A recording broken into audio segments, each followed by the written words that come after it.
Good afternoon.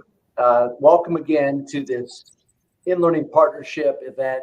It's been an outstanding day with a lot of great presentations. Again, all focused on that portrait of a graduate. How do we get our students not only to graduation, but to find hopefully that best fit post-secondary option?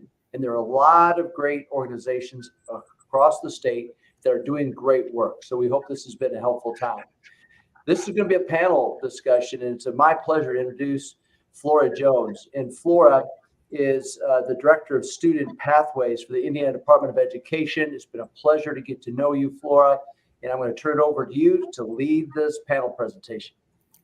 Good afternoon, and thank you so very much, Dr. Mellon, for the introduction. It is a pleasure to be here, as well as an honor to have the opportunity to sit on the stage with such great educators and educational leaders here in Indiana. As you know, Indiana has become a leader in educational transformation, leading to greater post-secondary outcomes that are focused on Indiana's 3 E's: enrollment, employment, and enlistment, leading to service. This panel today will share their commitment to Indiana's youth. And the commitment starts in pre-K, and it goes all the way across the graduation stage. We want to ensure that our students are ready for the Monday after graduation. And these educators who are on this panel today have established a repertoire of making sure that our parents, our students, our leaders, our teachers, our counselors, all educators, Indiana as a whole, are aware of the opportunities that are available.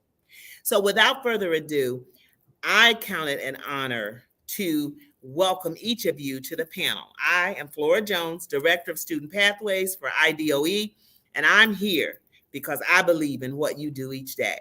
So with that being said, I'm going to ask each of you, if you will, and we're going to start with Dr. Ray Schulte, and we're going to ask you to introduce yourself, and if you would, just tell a little bit about your role within your organization. Dr. Ray Schulte. Absolutely, and good afternoon, and I'm just thrilled to be here, and I will echo what you shared, Flora. Such a great lineup of individuals, so incredibly honored for the opportunity. So I am Rebecca Ray Schulte. I am the Vice President of K-14 Initiatives and Statewide Partnerships at Ivy Tech Community College, and I have the honor and privilege to work every day with our K-14 teams at the 19 Ivy Tech campuses to provide the resources and supports and structure and policies and procedures that they need in order to be able to partner with approximately 445 high schools and career centers across the state of Indiana. So thanks again for the opportunity to be here, Flora. Awesome. Thank you, Rebecca. You're amazing, and the work that you do is noticed daily. So thank you very much. And now we have Jason Callahan.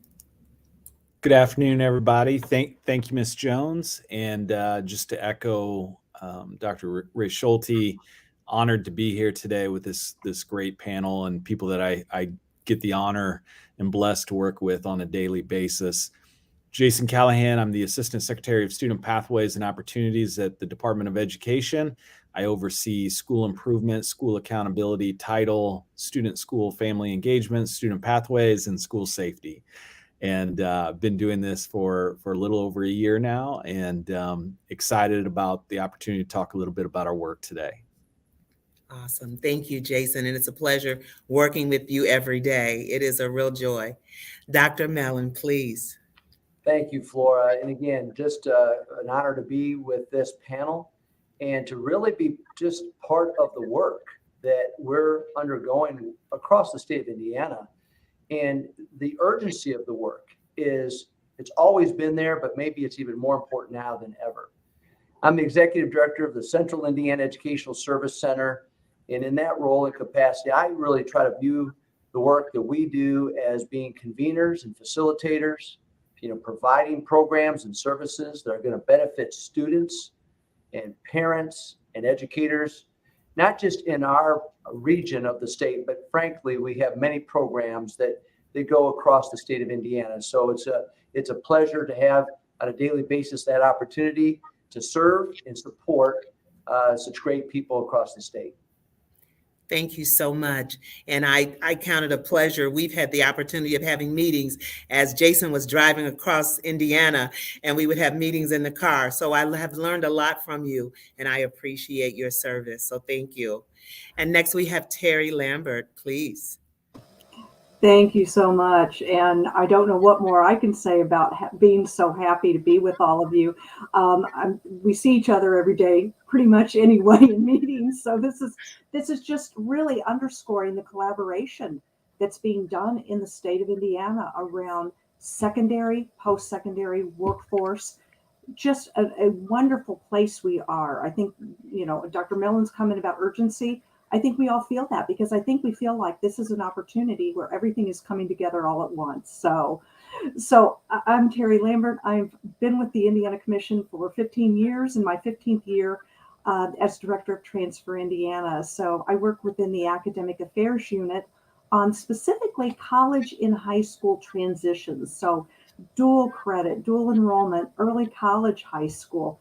I also lead the Indiana e-transcript initiative, sending high school, college to college and high school to college electronic transcripts as data file. We're passionate about how that really will continue to benefit students in the future. So it's something, I enjoy because I get to work with all of our post-secondary providers, and I get to work with the state agencies. So get to work with the Department of Education, the Department of Workforce Development, and the Governor's Workforce Cabinet Office of CTE.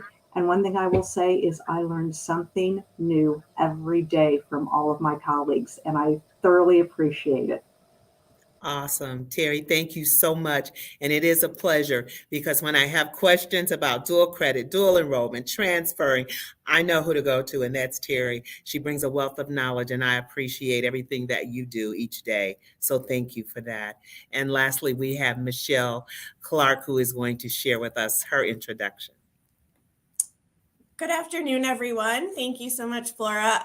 Yes, just to echo what everyone else said, it's such a pleasure to be here. These are my people. I'm so blessed to be able to work with these individuals on a daily basis, just working to better education for kids. I am the Assistant Director of Student School Family Engagement, and our team really focuses on the whole child. So really building those foundational skills for students to be able to be successful in K-12 and beyond. I'm a former school counselor. I've been at the department for just a little over 2 years. And I'm very thankful to be here and excited to talk about our panel today. Thank you. Awesome. Thank you so much. And I do work very closely with Michelle. And so I count it a pleasure for me to be able to collaborate with her, being a licensed counselor as well, having those courageous conversations and being able to support our schools in the field. We really enjoy the collaboration, and thinking about the whole child is a huge piece, and then engaging parents. So the work that you do is very much needed, and I am a supporter of what you do each day. So thank you, Michelle. Thank you. Wow. The first question that I would like to ask the panel, and we'll just go in the same order, starting with Dr. Ray Schulte. Could you discuss the importance of bringing together our community, local business leaders, and schools to prepare our youth for post-secondary success within one of the 3 E's, which is enrollment, employment, and enlistment leading to service? Absolutely, Flora. And I'll start by saying that, I'm regularly in some national conversations where Indiana is lifted up as being a national leader in the college and high school space. And, a lot of states ask, like, how do you do it? And it truly is because we work together. And working together really is a multiplier. We're greater than the sum of our individual parts. And as we become increasingly more interwoven and blurring those lines between K-12 and post-secondary and employers, we're really creating strong and seamless opportunities for students to achieve post-secondary success. And I'd like to give just really one quick example. Former student of ours, high school student, was enrolled in dual credit, dual enrollment coursework in computer-aided design. He simultaneously was, through partnership with his high school, enrolled in a co-op experience work-based learning directly aligned to the coursework that he was taking. He graduated high school, earned a certificate in computer-aided design, got employed by the employer that he had done his co-op experience with, hired in as a design engineer, received tuition reimbursement, came back to Ivy Tech, completed his associate degree, and then on to a bachelor's degree in engineering. So it really, that example to me really demonstrates how when we work together, secondary, post-secondary, industry, to create opportunities for students, the result is a student who leaves with no debt and leaves with the opportunity to earn a great living, middle-class income. The outcomes are just synergistic. That is awesome. And what a great story to tell. That should be shared all over the world because that's what our goal is. Absolutely. Jason. Yeah, thanks, Flora. And again, I would echo everything that Rebecca spoke on and in the power of collaboration. And I even think about with this group, as everybody shared, most of us are working together daily on these issues, and the power that brings, that collective energy, that collective vision, and in that, although we may work for different organizations or state agencies, our focus is really on the same prize. And Dr. Jenner, when she was assembling her team, one of the guiding principles is what Rebecca said, is blurring the lines. And we have to blur the lines at the state level and be good role models of that. But we're also asking our LEAs and our local communities to really be activated and blur the lines. And I think about the Indiana Graduates Prepared to Succeed, the headline indicators, and we have kindergarten readiness at the beginning. And, some of the questions about that is kindergarten readiness outside of the K-12 space? And the answer is yes, it is. But we as school leaders in K-12 need to be leading conversations in our local community with community foundations, economic development groups, philanthropic organizations about how do we increase high quality preschool opportunities so that all children come into our K-12 systems ready to learn. And so again, activating that local community is going to be key to really defining what is our profile of a grad across the state and in each community. And so that our hope at the end of the day is that communities are activated and not just compliant, right? That they're doing this work and they're driving this work for their local communities. Awesome. Thank you. Dr. Mallon. I've been fortunate. When I was a superintendent in Greater Clark, we brought together an advisory group that started at 35, went to 95, and ended at 180 community members that came together to have this essential conversation about how do we work together to the greater benefit of our students and our community as a whole. So I always would talk about the incredible importance of K-12 being the foundation for economic development and talent development within any community. And so we led this effort where we became the academies of Greater Clark, and every student was in an academy based upon the labor market demand within the metro Louisville area, because Greater Clark was located right across the Ohio River from Louisville. And so making sure that we were giving students real relevant experiences, trying to tie their academic expectations to real life application. These students knew or had a sense of what they might want to pursue as their best fit post-secondary option after high school. And stories to tell, they're numerous, but the opportunities for students to go into the workforce directly out of high school because they weren't sure exactly what they wanted their college experience to be. And then once they became employed, those employers paying for those students to go and get that college degree. And that's happening all over the state of Indiana. And just one last point. I'm really proud of my children, like most parents would be proud of their children, but we walked the walk. My oldest son went right from high school to a IT career. And my middle daughter is finishing at Western Kentucky University in an education theater environment. And then my youngest son is enlisted in the Navy and completing advanced training in Pensacola as we speak. So, I believe in it, try to walk the walk, and I can see the relevancy of the work. Awesome. Thank you. Terry? These are a hard act to follow. These are wonderful, wonderful comments. And I think as I'm listening, it makes me think about opportunities that our students have and around the early college model, and that we're seeing growing within the state. One of the core principles of early college high schools is this collaboration. And there is nothing more fulfilling than to go on an endorsement visit and to see the community support. As Jason brought out, the community foundation being involved, local businesses saying, and especially when these are in smaller rural areas, we're losing our students. And so they're making that really, concerted effort to provide these work-based opportunities, these career opportunities, to say, you're taking dual credit courses, you're earning a college credential is going to help move you forward. But then they're supporting them and they're seeing them come back. And it's so fulfilling. It's especially fulfilling when you see someone who was an early college student back as a teacher in that high school.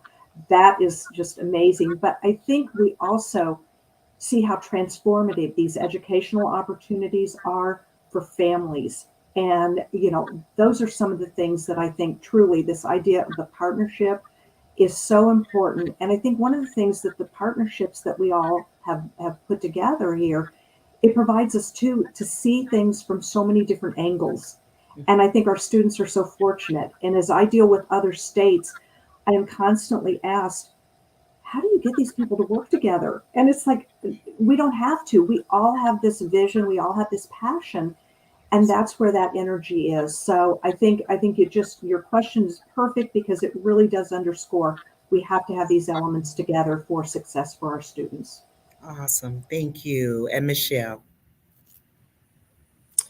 Well, I'm gonna, since I'm the last panelist to speak, but just kind of piggyback off of some of the others. But I think just really working for the department has given me such a bigger scope of like how education, like K-12, impacts like the greater picture. And so I think it's really important to engage like our community members and our workforce, and just really understanding that like all of these things tie together. Like Terry said, like we're not separate entities working against, like we should all be working as one whole, because our students are going to impact our direct community of where we live. And if we're not having the students be successful and then also in turn stay, then your community isn't going to grow the way that you want it to. And so I think just really trying to have that understanding and all work together for the greater good is so important. And so I don't know, I had a neat experience where I actually came onto a Zoom call, and a former student was the owner of the business that was the vendor for this after school network. And it was just so close. Like, wait a minute, that's so-and-so from 6th grade health class when we did career, and just, so it was just kind of an eye opener that like our students are our future workforce. And so just really having that tied together is so important. So, and that's why I became a school counselor, because I love seeing success from our students. Awesome. Thank you to each one of you for answering that question so eloquently. And that, ladies and gentlemen, is why Indiana is the leader in educational transformation. Right there, you've got the answers, but we're going to keep it going. So the next question I'm going to pose to Jason Callahan. Can you share the need for our young people to be equipped with the employability and life skills beginning in pre-K through high school? I said pre-K through high school. Can you share? Why is that important, Jason? Yeah, thanks, Flora. And I'll build off some of the last comments made by the panelists, and Michelle, I think captured it really well, talking about like what's at stake in our local communities and that's kind of the call to action for why we should work together. But if communities are going to thrive, not just survive, but thrive, especially in our rural areas where population loss is happening, like we have to work together, and we have to develop and retain our local talent. And that's going to take everybody. Jim Clifton in Coming Jobs Award talks about K-12 cannot do this restructuring of talent and development and retention alone. We have to collaborate, knock down silos in our local communities. And again, I'm going to go back to Indiana Graduates Prepared to Succeed, because in October, when we identified that profile of 5 characteristics, we said these are the 5 characteristics for every child in the state of Indiana, that when they leave the K-12 system, these 5 characteristics should be developed. And what was really, I think part of the legacy of where this will end up is we move beyond academic mastery. For the first time, we really elevated skill development, employability skill development, whole child development, along with this idea of knowledge acquisition and academic mastery. And so when we start thinking about communication and collaboration, and again, we sought out input from all stakeholders when we identified communication and collaboration, work ethic, digital, financial, and civic literacy. We sought out what do you want to see in industry? What do you want to see in higher ed? What do you want to see K-12? And we identified these skills that we need to focus on. The other thing that I think is really to bridge the last 2 conversations, oftentimes community members want to help, but when we focused only on academics, it really did silo us. And we as educators were siloed because we were the masters of academic mastery. But now we're talking about things that are done throughout sectors and throughout our communities. And industry can come alongside and say, we will help you develop students in communication and collaboration. We will help you develop civically, financially, digitally minded students. We will help you develop these work ethic competencies. And then finally, I will say it needs to be this comprehensive system so that pre-K to career, we're aligned and we're having very comprehensive, connected experiences in evaluation systems of that skill development for students. And ultimately, at the end of it, while we're developing those early skills and Michelle's team is developing those or helping the field develop those internally in our systems, as those students start going out into work-based learning experiences, then we can start looking from a pathway development and externalize and validate that skill development outside the K-12 schoolhouse gates. So it's crucial and it's where we're going. It's the direction of K-12 or I would say career or cradle to career in the state of Indiana. I love it. Thank you so much, Jason. So I'm hearing you say it's that exploration to engagement to experiences. Absolutely. I love it. Thank you so much. Dr. Ray Schulte, your question, why has Ivy Tech become a major partner in the K-12 space in providing dual credit and enrollment across Indiana? Tell us the story. Yeah, thanks for that question, Flora. You know, at the core of the mission and vision of Ivy Tech Community College is to serve our communities. And K-12 is just such a large aspect of communities throughout the state of Indiana. You know, I really feel like our greatest return on investment, and I would say this not just for Ivy Tech, but for all of our agencies and institutions, is really focusing on accelerating outcomes for students. And not just because of COVID and learning loss, but because it's the right thing to do for all students under all circumstances.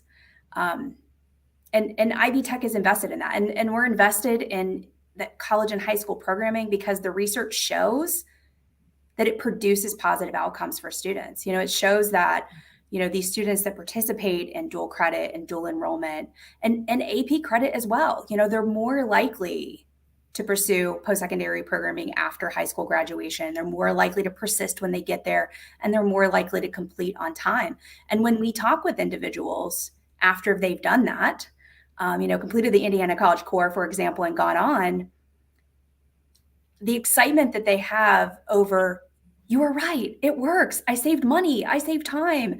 And they also share other unique advantages that, maybe sometimes we don't consider. They share things like, by completing the Indiana College Core while in high school, it has allowed me to double major, triple major, engage in robust internship experiences or study abroad experiences, because they now have room in their schedule to embrace those unique and powerful opportunities.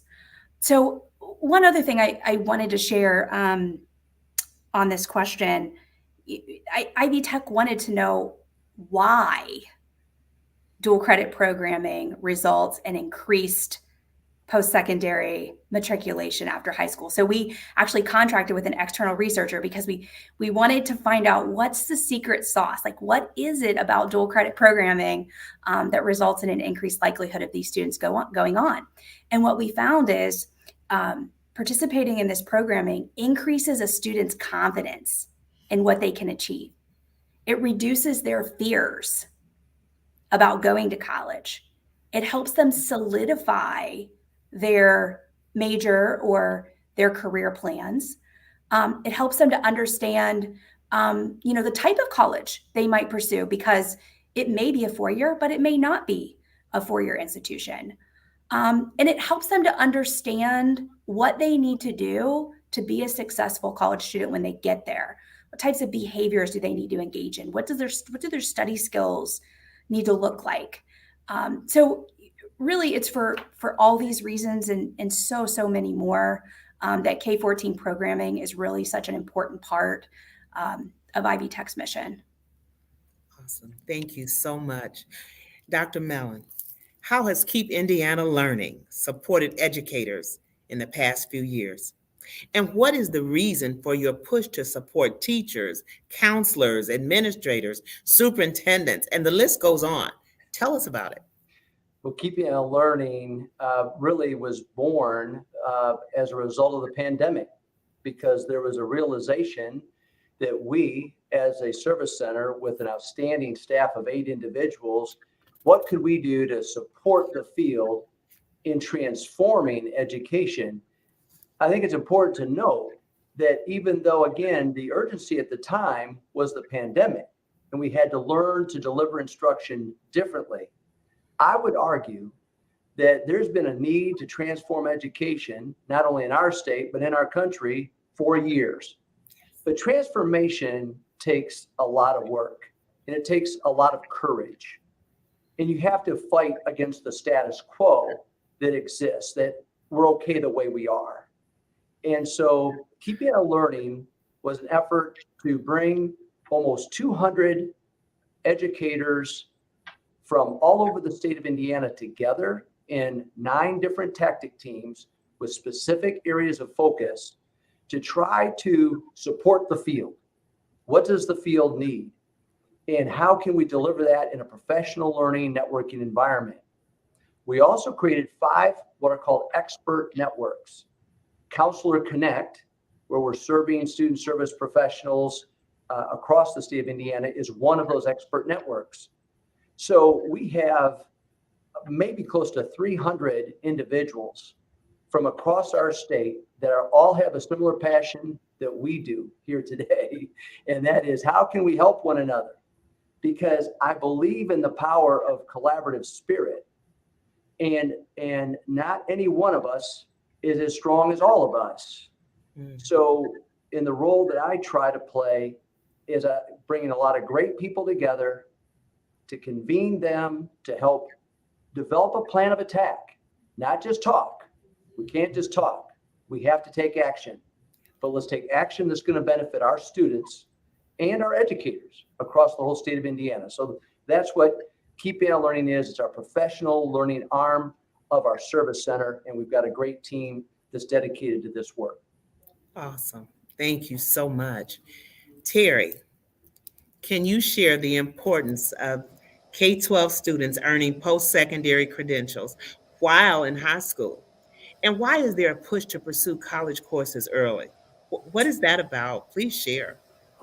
Well, it would be easy to say what Rebecca said because I Okay. think I really no. I can build on it though because I think this shows how aligned we all are in our thinking. It truly does, which to me is huge. It's just so important because we talk about the time and money saved by earning these credentials, but I think it's those other things that are so important. One of the things that is a big concern right now is the fact that there's a lot of question around the value of higher education.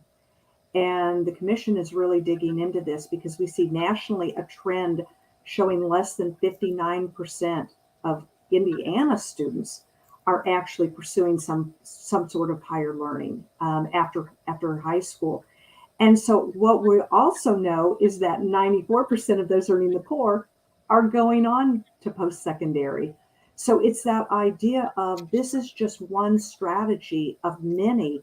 And I think we've hit on a number of those strategies today.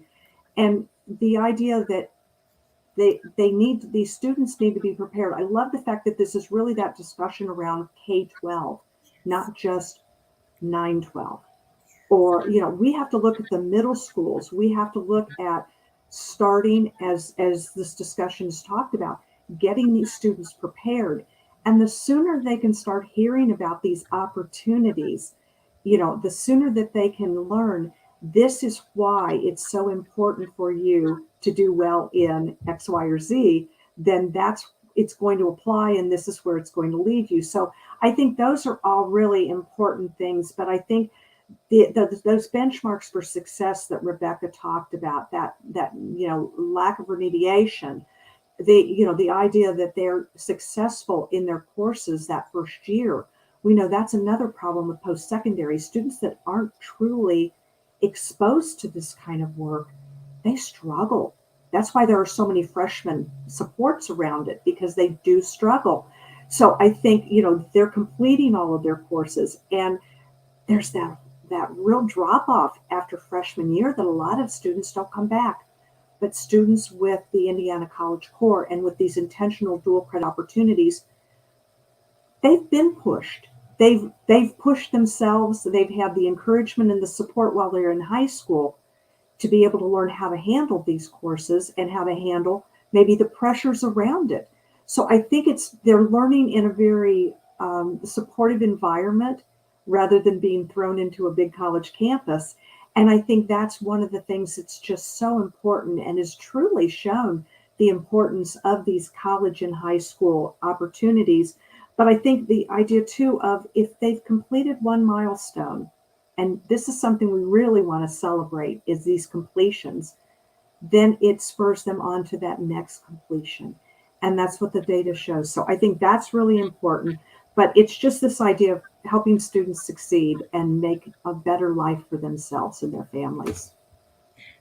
Thank you, Terry. I appreciate that answer and the challenge of challenging our students to be their absolute best and giving them the rigorous courses that will cause them to persist and become those citizens that we're looking for tomorrow. So I really appreciate your answer. Michelle, how should schools support the whole child? And we hear a lot of conversation about the whole child. And I know in your role and your responsibilities, this is something that is a focus area for you. So how should schools support the whole child, including all aspects of their wellness and development? So one of the things that our team really supports is the multi-tiered, multi-domain system of support. So it's similar to the old response to intervention model for the academics, multi-tiered system of support, MTSS, but really looking at 4 domains. So, a student is just not their academics, and we've seen that.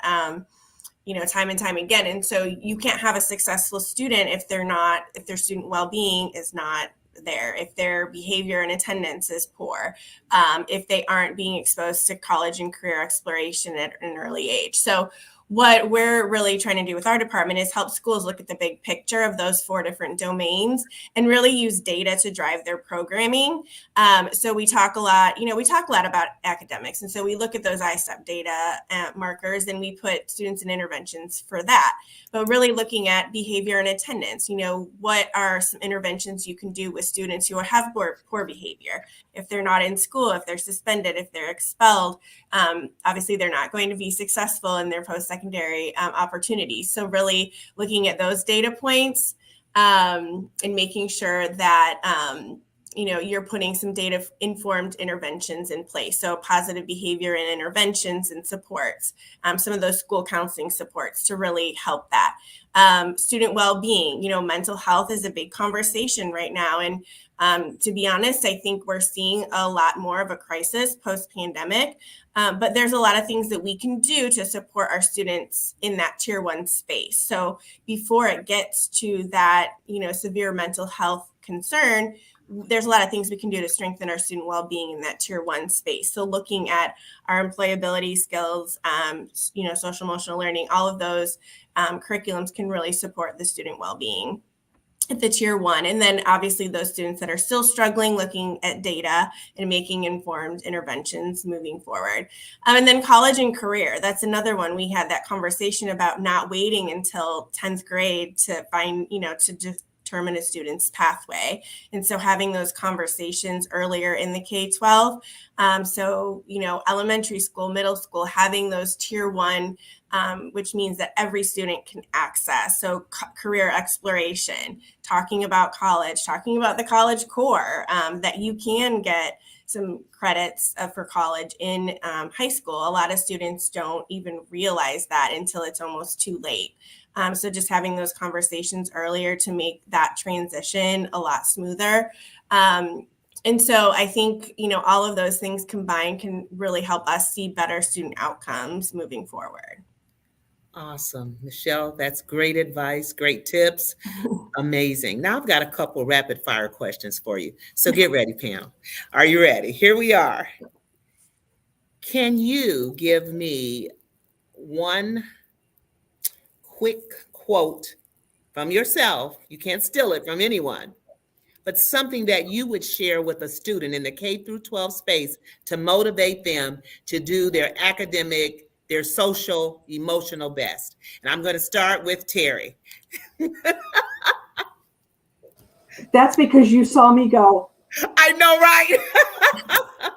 But I know you know. Well, the quote I'm the most known for is "It will all be good." To try to. I don't know that I have a quick one-liner for that, but I think take advantage of the opportunities that you have in the state of Indiana, because the states around us don't have these same opportunities. So that's what I'm going to go with. I love it. Thank you. Dr. Mellon. Well, thank you. I'm glad Terry went first.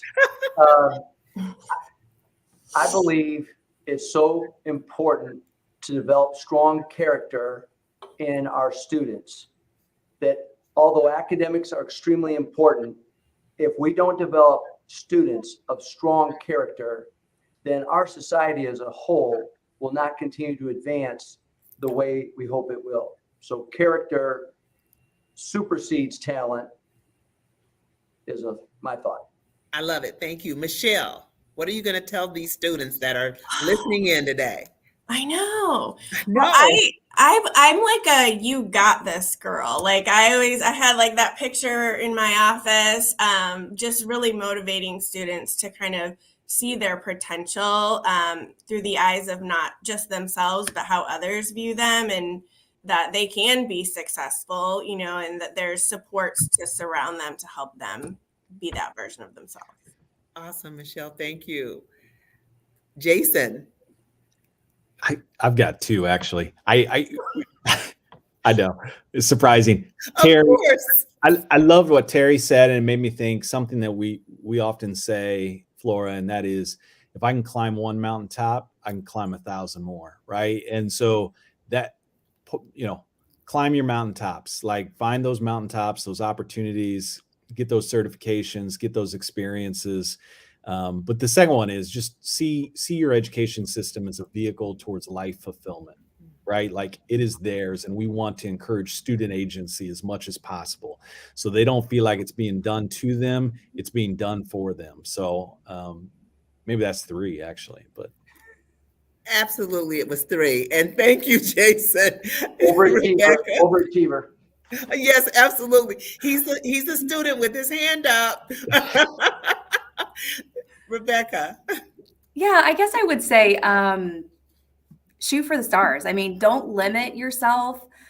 You can achieve anything that you set out to achieve, and you have a world of people who are ready to help and support you on this journey, and not just support you academically, because we got lots of that going on, but to support you socially, emotionally, other types of tools and resources that you might need. We have those. We have those in our state. We have those across different organizations and agency partners. Don't limit yourself. You can achieve anything that you set out to do. I love it. I love it. I love it. Absolutely correct. And as we go to our final question for each of you today, I say to the students, look around and discover your passion. It will create a purpose. And with that purpose, you'll develop a plan. I always tell my students, find your 3 Ps. And if you find those 3 Ps, you're on your way to success. So the final question to the panel, it's clear by all that are in this room and in this space today that you are very passionate about what you're doing. You believe in the educational system in Indiana, and you are committed to serve. So with that being said, how would you encourage others, whether it's in enrollment, employment, enlistment to serve, how would you encourage others to get involved? Powerful question. And we'll start with Michelle. I just think it's important I think networking is so important. So really getting out of, your own experience and trying to see what others experience. So, I know myself just being a part of different organizations, advisories, networking at conferences, and just really getting out and collaborating with those who also support your work and vision is so important. Awesome. Thank you. Terry. I think communication is just a really big piece that we're working collaboratively as a state, because I think we realize that a lot of these opportunities we think everybody knows about, they don't.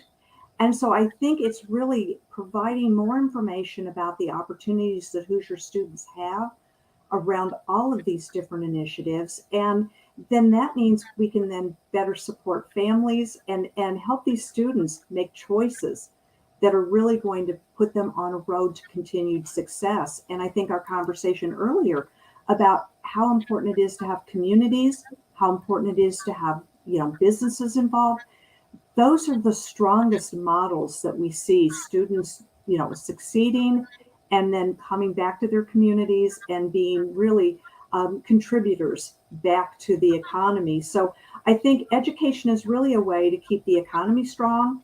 It keeps communities vibrant, and it provides a high quality of life.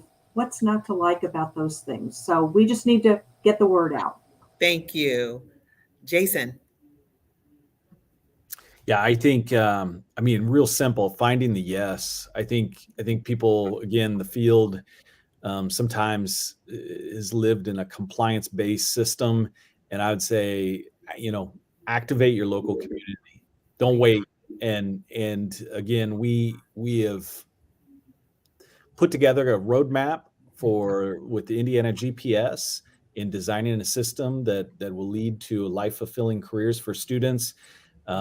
Lead where you are, and reach out to us on how we can help support those efforts. Thank you. And Rebecca, finally, last, your answer, please. Yes, I would say, within your role, whatever seat you might be sitting in, ask yourself, what does blurring the lines mean? And how can I engage in that? And then look for and build partnership opportunities that advance student success. Awesome, awesome. And I will end my part of this presentation, and Dr. Mellon will complete us and close us out. But I thank you also very much for being a part of this courageous conversation on educational leadership in Indiana. Dr. Mellon. My final word is engage. Get engaged in the work. Keeping on learning, for example, has mind tactic teams and expert networks, and reach out, become part of this movement, right? And then the last thing I want to say is, what a great afternoon this has been. Selfishly, I know all of you to really hear where your heart and your soul is for this work and for this effort. I mean, it's just been very uplifting. So I want to thank all of you as presenters.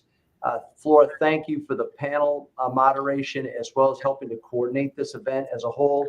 And again, Nate Walden from the Learning Lab 5-star for producing this event, because he was there as a technical support for every single one of us. So thanks again to all of you, and to Nate, and have a great effort and get engaged.